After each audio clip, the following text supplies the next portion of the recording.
Yeah, good evening, guys. Hello. Yeah, guys, voice in Badundama. Please confirm once. Anyone? Hello.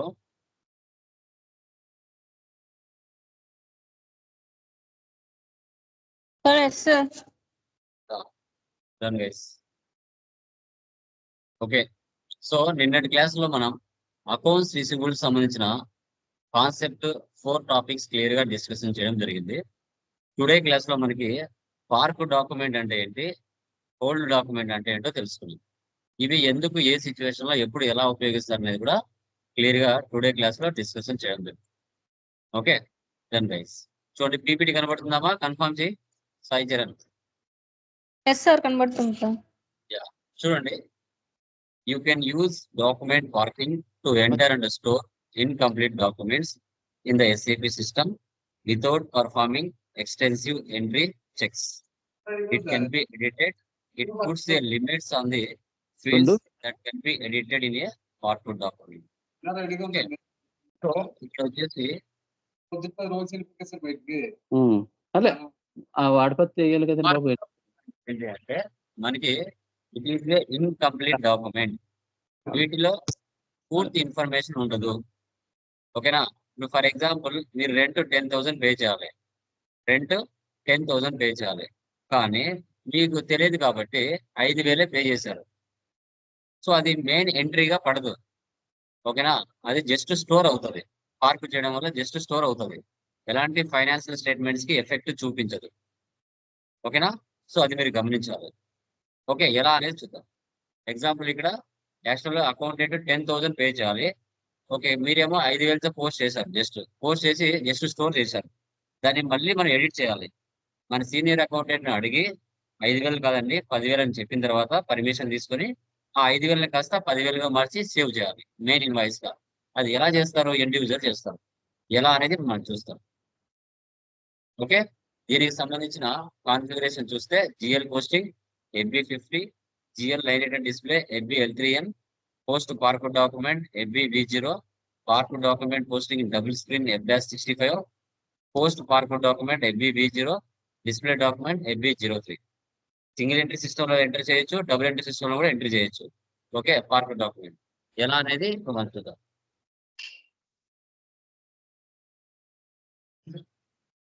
SAP open చేస్తున్నాను.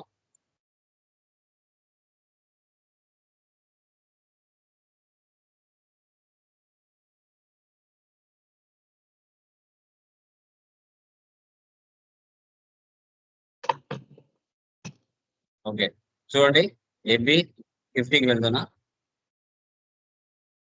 Okay, GL account document. So ఇక్కడ వచ్చేసి పాత company ఉంది. ఇక్కడ మనది వచ్చేసి ఢిల్లీ కదా, ఢిల్లీ పెట్టండి.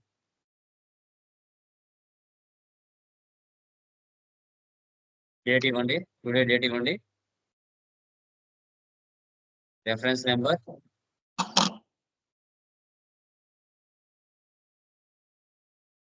రెంట్ అకౌంట్, ఇక్కడ జిఎల్ అకౌంట్ తీసుకోండి.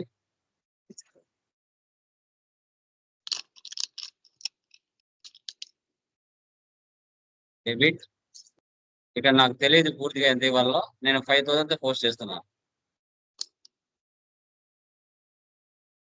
Rent account, next bank account.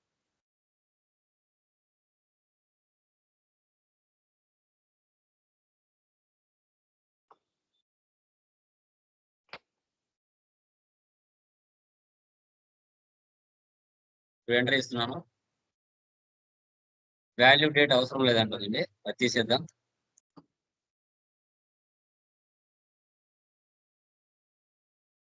ఇక్కడ కూడా అవసరం లేదంటుంది. ఓకే, యాక్సెప్ట్ చేసిందా? ఇక్కడ చూడండి, సిమ్యులేట్ చేస్తే 40 is the rent account, 50 is the HDFC bank. ఇప్పుడు ఇక్కడ చూడండి, పార్క్ నేను డైరెక్ట్ గా పోస్ట్ చేయట్లేదు. యాక్చువల్గా 10,000 రెంట్ అయితే నేను 5,000తో, నాకు తెలియక 5,000తో నేను ఎంట్రీ పాస్ చేశా. ఇక్కడ పార్క్ చేస్తున్నాను. జస్ట్ అది చూడండి, స్టోర్ అవుతుంది. Document was parked. అంటే జస్ట్ పార్క్ అయింది, ఇది ఒరిజినల్ ఎంట్రీ కాదు. ఓకేనా? సో ఇప్పుడు ఇది కావాలంటే వెళ్ళి చూద్దాం. ఎఫ్బి L3 L వెళ్ళి చూద్దాం, కనబడుతుందో లేదో చూడండి. Slash and FB L3 N rent account select చేయండి. చార్ట్ ఆఫ్ అకౌంట్స్ ఇచ్చుకోండి. ఇక్కడ మీది ఇవ్వకపోతే అందరికి వస్తాయి. Rent account execute. చూడండి కనిపించట్లేదు. సో ఇప్పుడు ఏం చేయాలంటే మనకి కింద పార్క్డ్ ఐటమ్స్ అనే ఆప్షన్ సెలెక్ట్ చేసుకోవాలి. పార్క్డ్ ఐటమ్స్ అనే ఆప్షన్ సెలెక్ట్ చేసుకుంటే అప్పుడు మీకు కనబడుతుంది. లేదంటే నార్మల్ గా ఇస్తే కనిపించదు. ఇక్కడ చూడండి పార్క్డ్ అని కనబడుతుంది. Document number, type, document date, 5000 rent account. Okay, so ఇప్పుడు ఇది ఇలాగ పెట్టేసి నెక్స్ట్ ఏం చేద్దాం, FBV0కి వెళ్దాం. న్యూ సెషన్ తీసుకుంటున్నాను. FBV0. ఓకే, ఇక్కడ company code, document list, execute. ఇక్కడ ఉందా మనం చేసింది, ఓపెన్ చేయండి. ఓపెన్ చేసి ఎడిట్ చేయండి. ఇప్పుడు ఈ 5000 కాస్త 10,000 చేస్తున్నాం.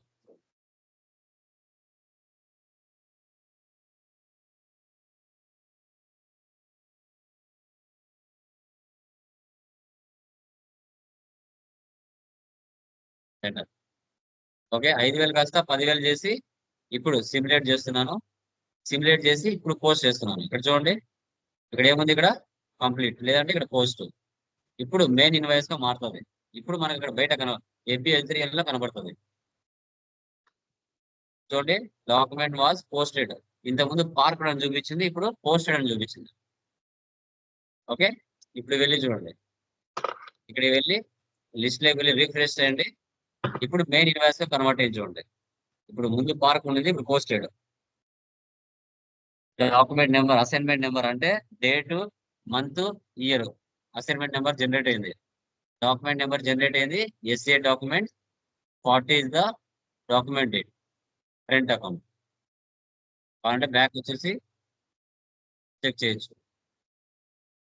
ఓకేనా? పార్కుగా మిగిలి ఉంది, మెయిన్ ఇన్వాయిస్ గా కన్వర్ట్ అయింది. ఓకే, నెక్స్ట్ ఇప్పుడు డబల్ స్టెల్ లోకి వెళ్దాం.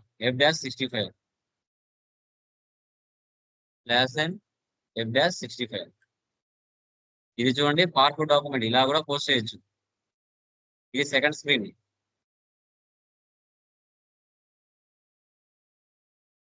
Reference number, rent account, 40 is the debit, rent account,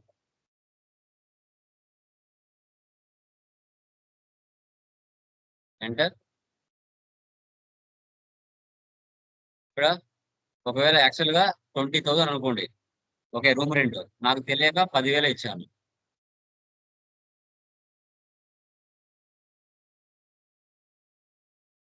ఇక్కడ 50 బ్యాంక్ అకౌంట్.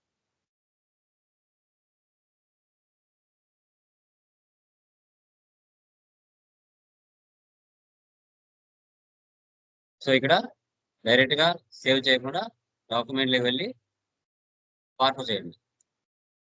చూడండి, document 2002 Delhi was parked. Okay, ఇక్కడ వెళ్ళి కావాలంటే చూడొచ్చు. లిస్ట్ లోకి వెళ్ళి రిఫ్రెష్ చేయండి. చూడండి, ఇదేమో మెయిన్ ఇన్వాయిస్ గా 10,000 కన్వర్ట్ అయింది. ఇది పార్క్ కాబట్టి ఇది మెయిన్ ఇన్వాయిస్ గా ఇంకా కన్వర్ట్ కాలేదు. యాక్చువల్ గా 20,000 అయితే నాకు తెలియక 10,000 నేను ఎంటర్ చేశాను. ఇప్పుడు 20,000 గా మార్చాలి. అప్పుడు FBV0 లోకి వెళ్దాం. FBV0 document list, execute, open it, enter. ఇక్కడ 10,000 తీసేసి 20,000 పెట్టాలి.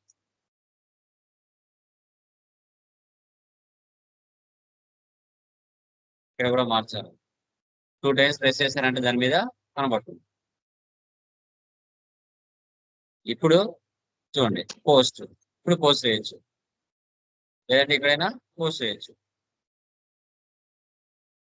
ఇప్పుడు చూడండి, document was posted in company code. ముందేమో పార్క్ అయింది, ఇప్పుడు మెయిన్ ఇన్వాయిస్ గా కన్వర్ట్ అయింది. 10,000 కాస్త 20,000గా మార్చాం. కావాలంటే చెక్ చేయొచ్చు. లిస్ట్‌లోకి వెళ్ళి రిఫ్రెష్ చేయండి. చూసారా? 10,000 కాస్త 20,000 అయింది. ఓకే. సో ఇది పార్క్ డాక్యుమెంట్ అంటారు. దీన్ని మనం పార్క్ డాక్యుమెంట్ అంటారు. 2 రకాలుగా చేస్తాం. పార్క్ డాక్యుమెంట్‌ని 2 రకాలుగా చేస్తాం. ఎఫ్‌డి 50లో చేయొచ్చు. F-65లో కూడా చేయొచ్చు. ఓకే. సో ఇది అంటే మనకి ఎప్పుడైతే పూర్తిగా ఒక ఇన్ఫర్మేషన్ తెలియనప్పుడు మనం తక్కువ అమౌంట్‌తో ఎంట్రీ పాస్ చేసి పార్క్ చేసుకొని తర్వాత మనకు మన ఆహ్, పర్మిషన్స్ అకౌంటెంట్ గాని, సీనియర్ అకౌంటెంట్ దగ్గర పర్మిషన్ తీసుకొని అమౌంట్ కరెక్ట్‌గా తెలుసుకొని దాన్ని ఎడిట్ చేసి సేవ్ చేయడం. దీన్నే పార్క్ డాక్యుమెంట్ అంటారు. పార్క్ డాక్యుమెంట్ అని చెప్తారు. Clear guys? ఏమైనా డౌట్స్ ఉన్నాయా దీంట్లో? Please confirm. యాహ్! నెక్స్ట్ చూడండి. Hold document. నెక్స్ట్ వచ్చేసి హోల్డ్ డాక్యుమెంట్. హోల్డ్ డాక్యుమెంట్ అన్నా కూడా ఇది కూడా ఇన్‌కంప్లీట్ డాక్యుమెంటే అంటారు. బట్ దీంట్లో ఏంటంటే ఒక టెంపరరీ డాక్యుమెంట్ నంబర్ జనరేట్ అవుతది. ఒక టెంపరరీ డాక్యుమెంట్ నంబర్ అనేది జనరేట్ అవుతది. Old documents are incomplete documents when data required to complete the transaction is not available, like cost center and bank charges and all. The system does not update any account balances. Temporary document number will be generated when we hold the document. ఓకేనా? So అది. ఇక్కడ ఏంటంటే అక్కడ పార్క్‌లో వచ్చేసి document number generate అవ్వదు. ఇక్కడ temporary document number generate అవుతది. ఓకే. బట్ ఇదేంటంటే మీరు ఎంత అమౌంట్ పోస్ట్ చేశారన్నది ఎఫ్‌బి లైన్‌లో వెళ్లి చూడలేరు. కానీ పార్క్ డాక్యుమెంట్ చూడొచ్చు. దీంట్లో చూడలేరు. గుర్తుపెట్టుకోవాలి. లేదంటే ఎంట్రీ మిస్ అవుతది. చూడండి. Create hold document. ఎఫ్‌బి లెవెల్‌లో వెళ్లి క్రియేట్ చేస్తాం. GL line attend display. FB L3Nలో చూస్తాం. డిస్‌ప్లే డాక్యుమెంట్ ఎఫ్‌బి 03లో మనం చూస్తాం. చూడండి. ఎఫ్‌బి 11.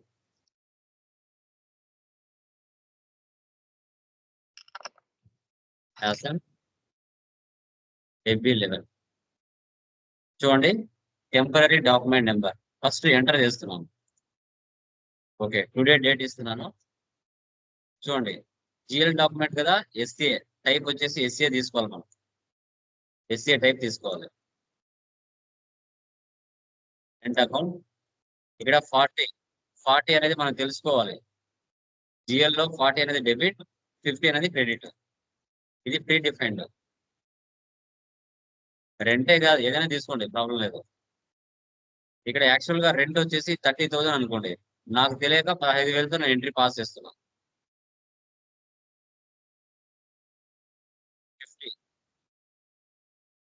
50 is the credit. ఇక్కడ బ్యాంక్ అకౌంట్ తీసుకోవాలి.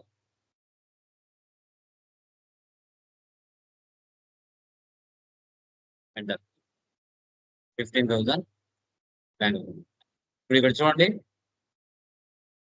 డాక్యుమెంట్‌లోకి వెళ్లి ఇక్కడ హోల్డ్ చేస్తున్నాం. హోల్డ్ చేస్తానే ఒక డాక్యుమెంట్‌లో టెంపరరీ నంబర్ జనరేట్ అవుతది. ఓకే.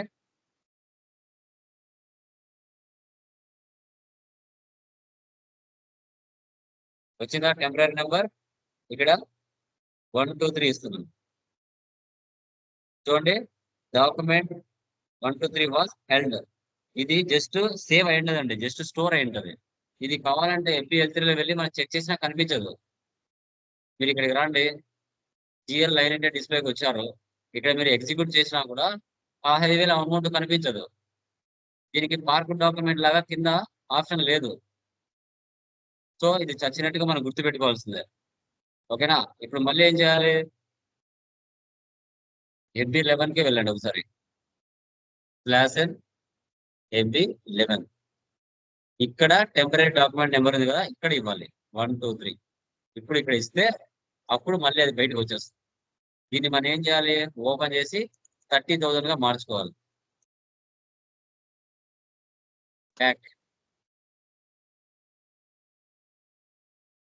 బ్యాక్. ఇలా మార్చుకొని బ్యాక్ వచ్చి ఇప్పుడు మెయిన్ ఇన్వాయిస్‌గా కన్వర్ట్ చేయాలి. డాక్యుమెంట్ ఇక్కడ ఉంది కదా! పోస్ట్. చూసారా? Document 2003 was posted in company code. ఇప్పుడు మెయిన్ ఇన్వాయిస్ గా కన్వర్ట్ అయింది. సో దీన్ని చెక్ చేయాలంటే మనం ఎక్కడ వెళ్ళాలి? ఎఫ్బి L3Nలోకి వెళ్ళాలి. /n FB L3N execute. చూడండి 30,000 పాస్ అయిందా? 30,000 ముందు 15,000 పోస్ట్ చేసాం, అప్పుడు కనిపించలేదు. ఎప్పుడైతే మార్చి ఎంట్రీ పాస్ చేసామో అప్పుడు 30,000 కనబడుతుంది. ఓకే, ఎఫ్బి 03లో వెళ్ళి చెక్ చేయొచ్చు. న్యూ సెషన్ తీసుకుంటున్నాను. FB 03 document list execute. మళ్ళీ ఒకసారి ఎంటర్ ఇవ్వండి. మనం ఇప్పుడు ఏవైతే పోస్ట్ చేసామో ఈ రోజు డేట్ లో అవి ఇక్కడ కనపడతాయి. 10 కదా, చూసారు ఇక్కడ 10/10/2024 ఓపెన్ చేయొచ్చు. 2 times ప్రెస్ చేసామంటే ఓపెన్ అవుతాయి. 40 is the rent account, 50 is the HDFC bank account. Back 30,000. Okay, clear మా? కాబట్టి ఇంకొక ఎంట్రీ పాస్ చేస్తాను. Entry 11 enter SA document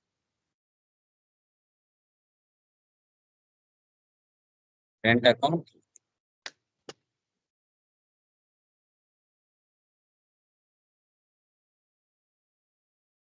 enter.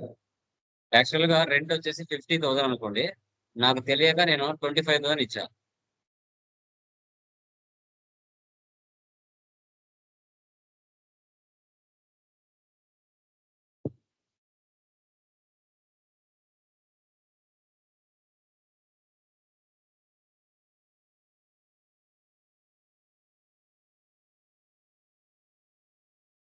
Hold up. Temporary number generate అయిందా? 321 ఇస్తున్నాను. Okay, was held. మళ్ళీ అక్కడికి వెళ్తున్నా. ఎస్ ఎఫ్బి 11 321 ఓపెన్ చేస్తున్నా. ఈ 25 కాస్త 50,000 ఇస్తుంది.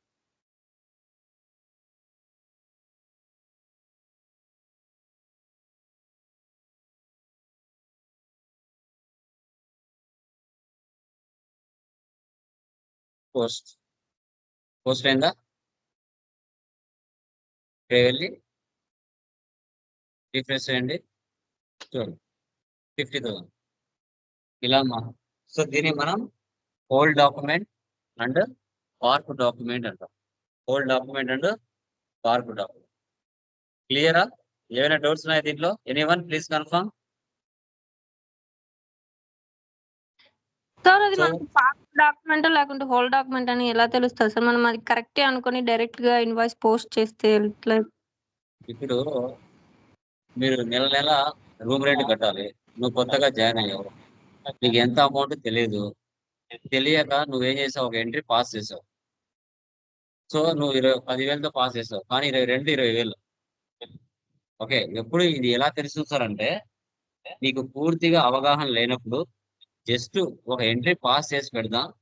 చేసిన తర్వాత మళ్ళీ సార్కి ఫోన్ చేసి కనుక్కొని ఆ నార్మల్ గా ఎంట్రీ పాస్ చేసిన దాన్ని మెయిన్ ఇన్వాయిస్ గా తర్వాత కన్వర్ట్ చేద్దాంలే అని అనుకుని మామూలుగా ఎంటర్ చేసుకుంటాం. సో దాన్నే పార్క్ డాక్యుమెంట్ అంటాం. ఇప్పుడు నువ్వు టాలీలో జనరల్ లో పోస్ట్ చేస్తావు కదా F7, అక్కడ ఏంటి F7 ఎలాంటి ఫైనాన్షియల్ స్టేట్మెంట్స్ ఎఫెక్ట్ చూపించదు. జస్ట్ అది స్టోర్ అయి ఉంటది. నీ పూర్తిగా ఇన్ఫర్మేషన్ వచ్చినప్పుడు దాన్ని మళ్ళీ మెయిన్ ఇన్వాయిస్ గా కన్వర్ట్ చేసుకుంటావు, రిసిప్టా పేమెంట్ అనేది.